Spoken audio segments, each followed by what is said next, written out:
Hello and welcome once again to Talking Pictures Podcast. I'm your host David and joined with me as always my co-host Brian. Brian, how are you today? Dracula is Irish. Dracula's Irish? What makes you say that? You're written by Bram Stoker. Bram Stoker is from Dublin, isn't he? I'm not aware of that, but I would believe it. Well, we've a lot of... Bram Stoker is Irish. He created Dracula.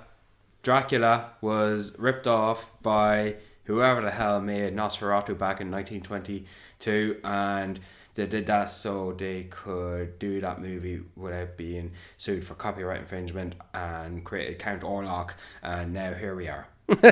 Dracula is Irish. Yep. Dracula is Irish. We've got him. He's one of ours. He may be from Transylvania, but he's really from Dublin. Brian, before we get things going today, just want to remind everyone that we've new episodes every single Wednesday, as well as bonus episodes every single... Well, not every single, but every other weekend. We just released our New Year's resolutions for this year, so that came out last Sunday. So if you haven't had a chance to listen to that, make sure to listen to it.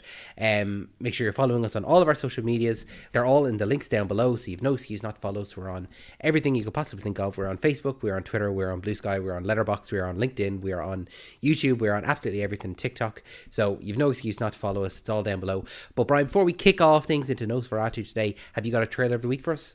I do. Did you get a chance to watch Karate Kid Legends trailer? Now, this came out a few weeks ago, last year, if you will. And I suppose the only interesting thing about this is the fact that they are bringing back an original actor from the original movie and another actor from what was previously known as the remake back in the same legacy sequel. Yeah. See, I'm not a big... I did see the trailer, sorry to answer your question, but I'm not a big Karate Kid fan. I've seen the original Karate Kid and I've seen the new one, or not the new one, but the, like you said there, the reboot with Jackie Chan.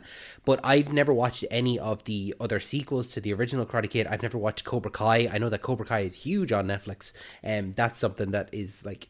has kind of taken the world by storm. That started out as like a YouTube Premium series. It wasn't even called YouTube Premium. It was like YouTube Red at the time. And it was like a series on there, and then it got picked up by Netflix, and now it's like one of their biggest properties. So I can't say I'm a big Karate Kid fan. So seeing this trailer didn't really do anything for me. So it's not one that is going to be like, you know, it wasn't. We did our most anticipated films of this year, and it's not on there for me. It wasn't one I even considered. So it's not one I'm really highly anticipating, and I don't know. It'll be interesting to see. Like, is Ralph Macchio's character? Does he appear a lot in the Cobra Kai series? Have you watched that? Do you know? Oh God, no! I've not watched Cobra Kai. Oh, have you not? No, I thought you had. No, not at all. Man, I don't have time to watch TV. My understanding to the Karate Kid franchise is, I watched the original upon learning that there was a remake coming. And I think when you see, oh, that's Will Smith's son, and he's the Karate Kid, and you get a real boost in filling seats by having Jackie Chan, the ultimate man, especially for the time, to go to for karate and kung fu and pretty much all those sorts of mixed martial arts he's been known for. And I just remember in my household when those trailers started playing, I think I remember one of my sisters going, maybe my older sister, oh, they're making a new one, and that was there's an original, there's an old one. So yeah, so that was sought out, and I guess there were 3. And I think I watched each movie once, and I remember them enough what they were about roughly, and then they did that Jackie Chan one with Jaden Smith, and I like that. I like that for the time. I think I've always wanted a sequel for that, like a direct sequel.